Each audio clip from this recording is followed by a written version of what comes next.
work as a police officer in Bluffton, South Carolina. I've been on duty in various cities for a long time, but I've been in Bluffton for the past 4 years. The city is generally calm, and I don't receive many calls other than incidents like thefts and fights. I mostly work night shifts.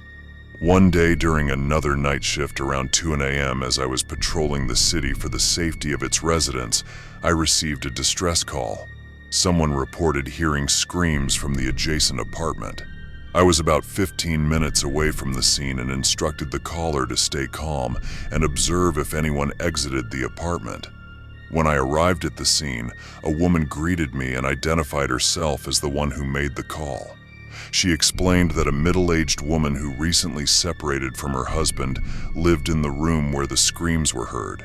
She added that the ex-husband occasionally entered the house and threatened her. I announced myself. "Open the door, police." No response. Trying to open the door, I realized it was locked, so I had to break it down. Upon entering, I encountered a dark room with all lights off. I began checking each room with the lights on. The last room remaining was the bedroom, but it was also locked. Concerned there might be a trap inside, I called for backup. While waiting for support, the thought that something might have happened to the woman wouldn't leave my mind. Summoning my courage, I broke down the door before backup arrived. Inside, lying on the bed, was a woman covered in blood with bruises and scratches on her face and body. I immediately called for an ambulance. Just as I was about to put my phone in my pocket, a man holding a shotgun emerged from the closet, presumably her ex-husband. I was terrified as the barrel of the gun was pointed directly at me. I thought I wouldn't make it out alive. At that moment, police sirens approached from outside. I noticed the man panicking, and as he went to look out the window, I used my foot to trip him, bringing him to the ground and rendering him incapacitated. This incident was incredibly frightening for me as I had come face to face with the possibility of death.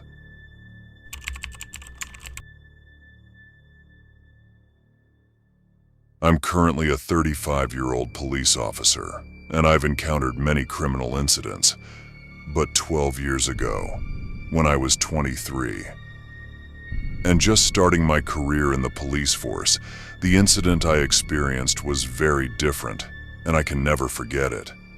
That day, I was working the night shift, patrolling the outskirts of the city in my patrol car.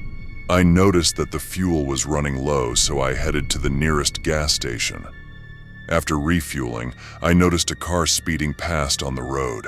I immediately started following the vehicle. The car had stopped in a wooded area. When I reached the car, it was empty, and there was no one inside. The doors were left open. As I searched the car, I discovered drugs and a bag full of money. Suddenly, I heard screams, "No, please don't do it." The panic of the situation, combined with the excitement of being new to the job, made me forget to call for backup. Without thinking, I walked towards the direction of the voice. There I saw 3 people beating a man, his face covered in blood, pleading for mercy. I shouted, "Police, hands up!" What I thought was a group of 3 turned out to be a larger group of 5 or 6 people emerging from the bushes. What frightened me was that some of them had baseball bats while others had guns and pistols. I didn't know what to do. Being so new to the job and realizing I could be killed was incredibly distressing. As the forest was dense with bushes and trees, I started running towards my car in a zigzag pattern. Gunshots followed me, but strangely, none of the bullets hit me. I quickly got into my car and drove away from the scene. After overcoming the shock of the incident, I called for backup and we returned to the scene. However, the car had disappeared and there was no one in the forest. Without security cameras in the wooded area, we couldn't find the criminals.